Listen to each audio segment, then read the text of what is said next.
I'm Alan Peak. I've been a Georgia state representative for 10 years now. But 4 years ago, my life took a significant turn when I met a little girl who was suffering from 100 to 200 seizures a day. I met her mom and dad, and they were faced with an excruciating decision of having to move to Colorado to get access to medical cannabis oil. I also met several more families who were faced with the same excruciating decision. Leave their family, leave their support networks, leave their jobs, leave their churches to be able to access medicine that could help their child.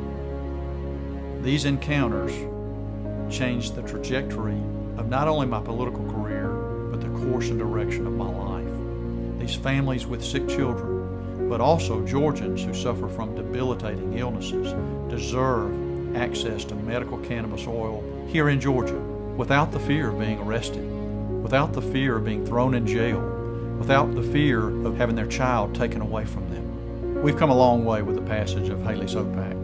It gives the legal right to possess medical cannabis oil for 8 medical conditions. But we've still left a lot of Georgia citizens behind who are now faced with a very, very difficult decision. Break the law and help my child, or see my child or my loved one suffer. That's the challenge that is still before us. And that's why we still need to push for legislation that would allow cultivation, processing, and distribution of lab-tested medical cannabis oil here in Georgia.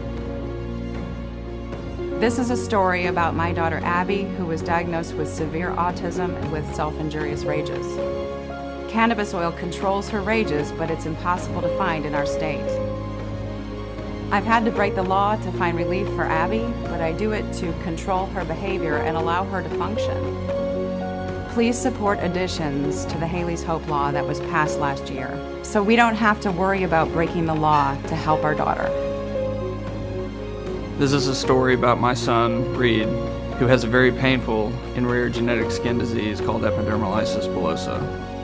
He's young and his condition causes severe itching, and a lot of the damage is self-inflicted. Cannabis oil relieves that desire to scratch, decreases inflammation, and helps with the blistering on his skin. This treatment eases his pain, and it has no dangerous side effects. Having access to this option in Georgia would be invaluable to our family. My son has been dealing with Tourette's syndrome since 2012. Since then, we've gone through a laundry list of prescription medications. When one didn't work, we would move on to the next, and then the next, until we no longer had any safe options.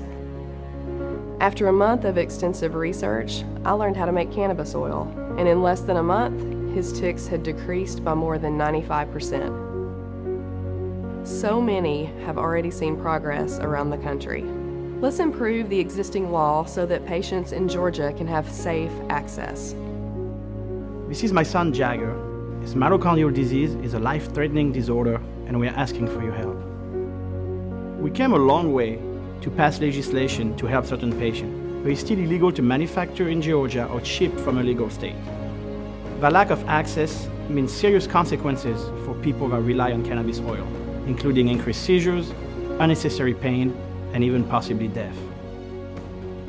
I know there are a lot of concerns from Georgia citizens about moving forward down this path. And it's an issue that's being debated all across our country. We're not talking about allowing smoking of marijuana. We're not talking about a product that's going to get people high. We're talking about a product that provides significant relief from unbearable pain that Georgia citizens face every single day. I know a lot of people have said, well, we just need to wait for the federal government to act, or there needs to be more research. Well, while we wait, citizens suffer. I've witnessed children die while we've been waiting. We don't need to wait any longer. I know the impact it's having. That's why this issue is so worth fighting for, because it is making a difference in the quality of life for everyday Georgia citizens. We have an opportunity to alter the course of their life and their family's life. So we're not done yet. We need improvement to our law. The great news is most of my colleagues get it. They understand this is an issue we need to address, but there are some still on the fence. And so I hope that you would contact your state rep or your state senator, let them know how you feel, and ask them to support legal access to medical cannabis oil in Georgia.